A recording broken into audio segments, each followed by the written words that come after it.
नमस्कार दोस्तों, नर्सिंग के इस यूट्यूब चैनल पर आप सभी का स्वागत है। आज के वीडियो में हम लोग पढ़ने वाले वाइटल साइन का पार्ट 2 वीडियो। इसके पहले वीडियो में भी हम लोग वाइटल साइन के बारे में जाने थे, उसमें हम लोग टेम्परेचर के बारे में ही कुछ चीज़ें जाने थे और वीडियो को ख़त्म कर दिए थे। टेम्परेचर में हम लोग जाने थे बॉडी का नॉर्मल टेम्परेचर क्या होता है, फीवर्स के बारे में जाने थे, डिफरेंट टाइप्स के जो भी फीवर होता है उसके बारे में जाने थे हम लोग। हीट का प्रोडक्शन जो होता है टेम्परेचर का, जिसको थर्मोलाइसिस बोलते हैं, और थर्मोजेनेसिस और थर्मोलाइसिस बोलते हैं, ये जाने थे। प्रोडक्शन सेंटर हाइपोथैलेमस होता है, ये जाने थे। उसके बाद हीट लॉस का जो 4 मैकेनिज्म है, कंडक्शन, कन्वेक्शन, रेडिएशन और इवापोरेशन, ये सभी चीज़ें जाने हैं हम लोग वाइटल साइन के फर्स्ट वीडियो में। यदि उस वीडियो को देखना चाहते हैं तो यहाँ पर आई बटन में आ जाएगा, आप लोग देख सकते हैं। फिर चैनल के प्लेलिस्ट में जाकर उस वीडियो को देख लीजिएगा। इस वीडियो में हम लोग वाइटल साइन को ख़त्म कर देंगे। वाइटल साइन में 5 कंपोनेंट्स आते हैं, TPR, BP और पेन। तो हम लोग टी पढ़ लिए टेम्परेचर, इस वीडियो में हम लोग पढ़ लेंगे।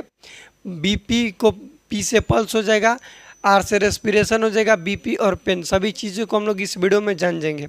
पहले हम लोग जानेंगे पल्स। पल्स सेकंड पर आता है TPR, P का मतलब होता है पल्स। तो पल्स क्या होता है, तो expanding and recalling of N artery is called pulse. क्या एक्सपेंडिंग मतलब फैलना और रिकॉल होना आर्टरी का, उसको हम लोग क्या बोलते हैं, पल्स बोलते हैं। क्वेश्चन पूछा जाता है कि 9 साइट जो पल्स का होता है उसको बताओ, तो 9 साइट हम लोग बताएंगे। सबसे फर्स्ट होता है यहाँ पर टेम्पोरल, देन यहाँ पर होता है कैरोटिड। याद रखना, यहाँ पर हम लोग जो थायराइड ग्लैंड होता है उसके पास में होता है, उसको बोलते हैं कैरोटिड, जो कि चेक किया जाता है CPR देते टाइम। याद रखना, CPR देते टाइम कौन से पल्स को असिस्ट किया जाता है, तो कैरोटिड। टेम्पोरल हो गया कैरोटिड, देन कैरोटिड के बाद क्या होगा, चेस्ट के पास अपाइकल, एपिकल, उसके बाद ब्रेकियल होता है, रेडियल, रेडियल तक हो गया, ब्रेकियल, रेडियल। देन हम लोग के फीमोरल होगा ग्रोइन एरिया में। फीमोरल कहाँ होगा, ग्रोइन एरिया में। पोप्टिलियल पल्स, डोर्सल पेडालिस और पोस्टेरियल टिबियल। जितना भी 9 साइट है इसका हम इमेज यहाँ पर ऐड करेंगे, आप लोग देख लीजिएगा तो समझ में आ जाएगा। ये तीनों लेग में होता है। पोप्टिलियल पल्स कहाँ पर होगा, हम लोग का जो घुटना है उसके पास होगा। और डोर्सल पेडालिस हम लोग का बोल सकते हैं कि जो यहाँ पर एड़ी है वहाँ पर होता है, और पोस्टेरियल टिबियल भी उसी के पास में होता है। ये तीनों लेग में असिस्ट किए जाते हैं। पल्स का साइट है, टोटल 9 साइट होता है। Use 3 finger. पल्स हम लोग किसी भी पर्सन का जब असिस्ट करेंगे तो उसमें 3 फिंगर असिस्ट करेंगे। मान लो कि हमको यहाँ से रेडियल फील करना है तो 3 फिंगर ऐसे असिस्ट करेंगे।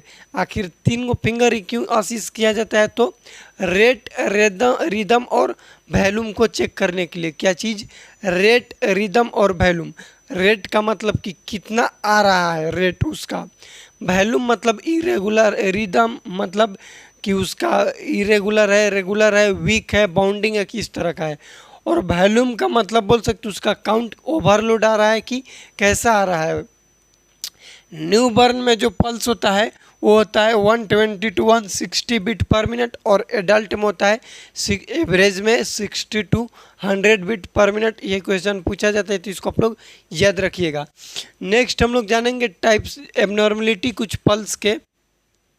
जैसे एक होता है ब्रेडिकार्डिया और टेकिकार्डिया। ब्रेडिकार्डिया का मतलब पल्स रेट डिक्रीज हो जाएगा एडल्ट में 60 बीट पर मिनट से, उसको हम लोग बोलते हैं ब्रेडिकार्डिया।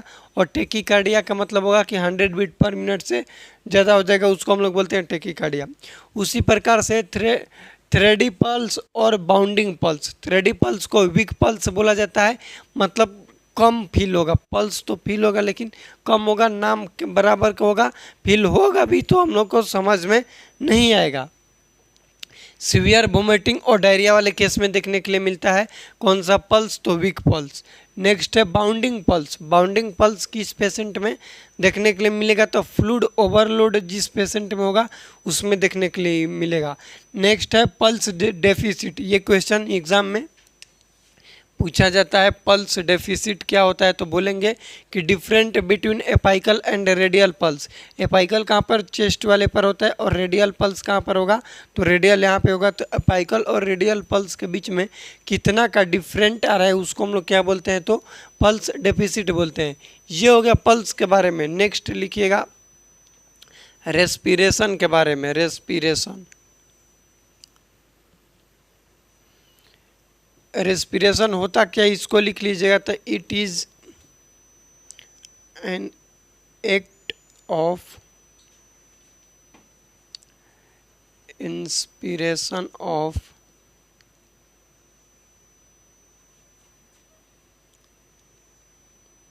ऑक्सीजन एंड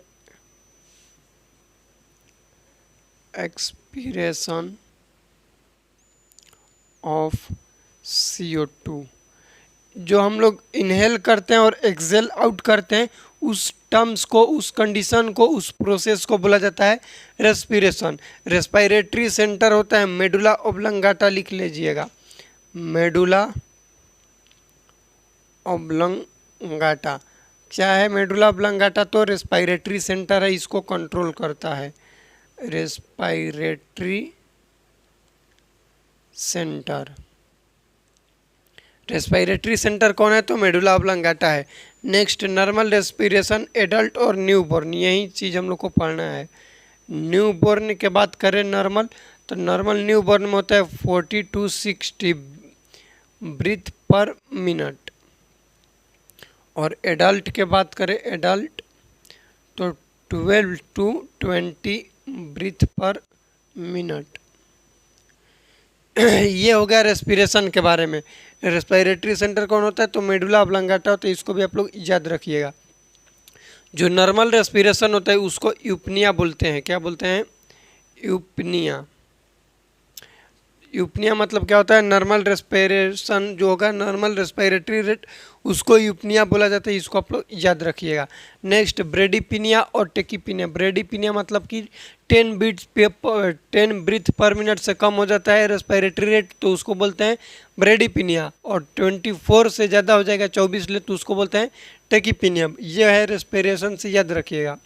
नेक्स्ट है बीपी, ब्लड प्रेशर जिसको बोलते हैं BP, blood pressure.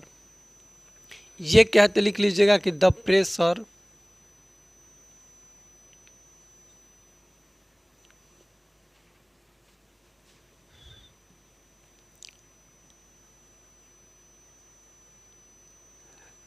exerted by blood on the wall of the blood vessels, on the wall of blood vessels. Blood vessels के वाल पर, ब्लड के द्वारा, ब्लड वेसल्स के वाल पर लगने वाले प्रेशर को हम लोग ब्लड वेसल्स कहते हैं। ये मान लो ब्लड वेसल्स, इसके अंदर क्या है? ब्लड है। इस ब्लड के द्वारा जो भी इस ब्लड वेसल्स के दीवारों पर प्रेशर जनरेट हो रहा है, लग रहा है, उसको हम लोग क्या बोलते हैं? ब्लड प्रेशर बोलते हैं। नॉर्मल होता है 120/80 mm of Hg। mm of Hg क्या है? नॉर्मल। ये क्या है? ब्लड प्रेशर है। ठीक, इसको आप लोग याद रखिएगा। ये ब्लड प्रेशर है। एक पूछा जाता है कि ब्लड प्रेशर जो नॉर्मल, सिस्टोलिक और डायस्टोलिक ही है। ठीक, अब इसमें पूछता है कि इसका जो पल्स प्रेशर एक होता है, क्या होता है? Pulse pressure. ये क्या है? ये तो सिस्टोलिक है, सिस्टोलिक है। और ये क्या है? डायस्टोलिक है, डायस्टोलिक प्रेशर है। एक पूछा जाता है पल्स प्रेशर क्या होता है? Pulse pressure, systolic minus diastolic, systolic minus diastolic. यह पल्स प्रेशर मतलब 120 - 80 करेंगे, आ जाएगा कितना? 40। तो नॉर्मल क्या है? पल्स प्रेशर कितना होता है? 40 mm ऑफ Hg होता है, इसको याद रखिएगा। यह है हम लोग के बीपी के बारे में। हाइपरटेंशन और हाइपोटेंशन, बीपी बढ़ जाएगा तो हाइपरटेंशन बोलते हैं और कम होगा तो हाइपोटेंशन बोला जाता है। नेक्स्ट है हम लोग का वाइटल साइन में फिफ्थ वाइटल साइन जिसको बोलते हैं fifth vital sign, fifth vital sign, इसका नाम होता है पेन। क्या है? Pain. Pain fifth vital sign है। इसको असिस्ट किया जाता है फेशियल एक्सप्रेशन पेन से, जिसको वोंग बेकर स्केल बोलते हैं, Wong baker scale. Wong baker scale का दूसरा नाम क्या होता है? तो फेशियल एक्सप्रेशन, फेशियल एक्सप्रेशन। होता कैसे है? इसमें स्कोर रहता है 1 से 10 तक स्कोर रहता है। ठीक, पहले होगा 3 से 4, देन 5 से 7 और 8 से 10। Mild, moderate, severe. पेन का स्केल क्या है? माइल्ड, मॉडरेट, सीवियर ऐसे रहता है, याद रखिएगा। ये है माइल्ड, मॉडरेट और सीवियर। ये वोंग बेकर स्केल क्वेश्चन पूछा जाता है कि क्या है, तो फेशियल एक्सप्रेशन का दूसरा नाम है। यहाँ पर हम इसका भी इमेज जोड़ देंगे, आप लोग देख लीजिएगा। ये है हम लोग का वाइटल साइन का पार्ट 2 वीडियो। ये जो वाइटल साइन का पार्ट 2 वीडियो है, इसमें कम चीज़ें पढ़ना था, इसलिए आप लोग को हम एक्सप्लेन कर दिए बहुत कम टाइम में। चलिए एक बार रिविज़न करेंगे। साइट 9 साइट याद रखिएगा। पल्स का 9 साइट जो भी होता है, टेम्पोरल, ब्रेकियल, रेडियल, अपाइकल हो गया, फीमोरल हो गया, डोर्सल पेडलिस हो गया, पोस्टीरियर टिबियल हो गया, पोप्टिलियल हो गया। उसके बाद 3 फिंगर यूज़ करते हैं। क्यों करते हैं? रेट रिदम वैल्यू को असिस्ट करने के लिए। रेस्पिरेशन नॉर्मल कंडीशन को यूपनिया बोला जाता है। एबनॉर्मल जो होगा तो टेकिप्रीनिया और ब्रेडिपिनिया होता है। रेस्पिरेशन में पढ़ने के लिए मिलता है कुसुमल रेस्पिरेशन और Cheyne Stoke respiration. Kussmaul respiration depth होता है, याद रखना। कुसुमल रेस्पिरेशन क्या होता है? तो डीप रेस्पिरेशन को बोलते हैं। डीप रेस्पिरेशन कोई भी पेशेंट लेगा पूरा एकदम सांस डीप में, उसको बोलते हैं कुसुमल रेस्पिरेशन। होगा कैसे? इसका ग्राफ बनेगा पूरा ऐसे डीप में, उसको बोलते हैं कुसुमल रेस्पिरेशन। और Cheyne Stoke respiration head injury वाले पेशेंट में देखने के लिए मिलता है, लिख लेना। चेन स्टोक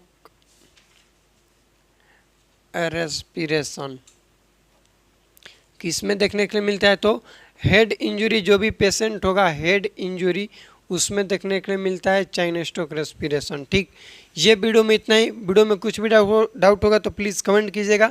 इस वीडियो को अपने दोस्तों के साथ शेयर कीजिएगा। मिलते हैं अगले वीडियो में, तब तक के लिए जय राम जी की।